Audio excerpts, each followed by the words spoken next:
Bonsoir à tous, bonsoir chers téléspectateurs d'Afrique Sport TV, bienvenue pour le journal du Mercato de ce lundi 24 janvier 2022 que nous débutons avec les joueurs africains.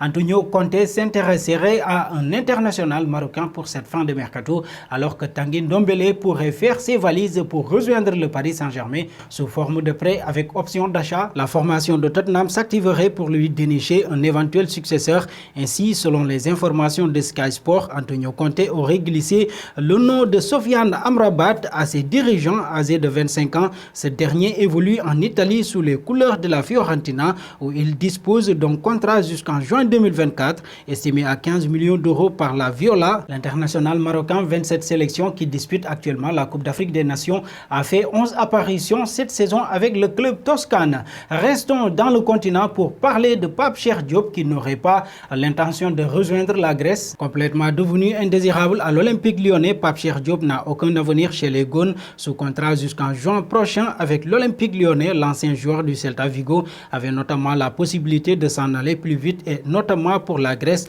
En effet, Salonique aurait un accord avec Jean-Michel Aulas pour un transfert du milieu sénégalais estimé à 500 000 euros, mais l'intéressé aurait lui refusé cette proposition. Selon le Progrès, une nouvelle grosse déception pour le président lyonnais qui avait pour rappel fait un chèque de 10 millions d'euros en 2017 pour s'attacher ses services.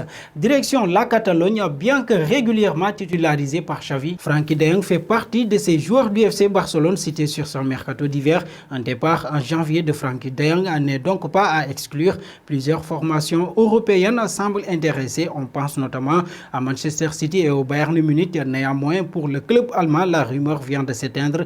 Au micro de Sky Deutschland, le PDG du Bayern Munich a démenti une possible arrivée de Frenkie de Jong lors de ce mercato. Je ne vois pas du tout pourquoi nous devrons faire quoi que ce soit cet hiver, a déclaré le dirigeant du club bavarois. Un bond en Angleterre, les Reds pourraient proposer un contrat au jeune milieu offensif. Solidement installé sur le podium de Premier League, la formation de Liverpool s'activerait en coulisses pour préparer le prochain mercato d'été. Ainsi, selon les informations du journaliste Fabrizio Romano, la direction des Reds s'intéresserait de près au profil de Fabio Carvalho, jeune milieu offensif de 19 ans. Ce dernier évolue actuellement sous les couleurs de Fulham. En fin de contrat au mois de juin, le natif de Torres Vedras serait également surveillé par le Real Madrid. Cette saison, l'espoir anglais a inscrit 8 buts et délivré 2 passes décisives en 17 rencontres de Championship.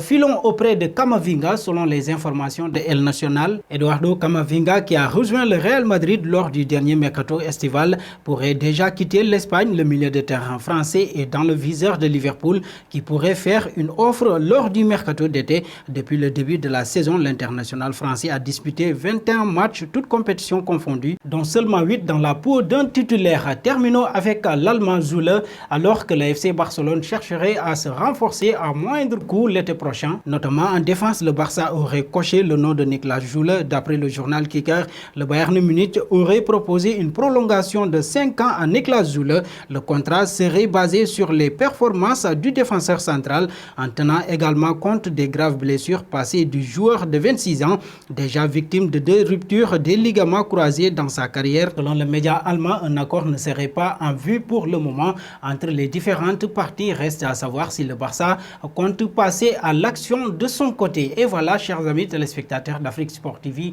nous arrivons au terme de ce journal. Merci de nous avoir suivis. Mais avant de vous quitter, combien de passes décisives a délivré Eduardo Camavinga lors de son dernier passage en Ligue 1? Vos réponses seront attendues en commentaire. Merci et très bonne soirée à tous.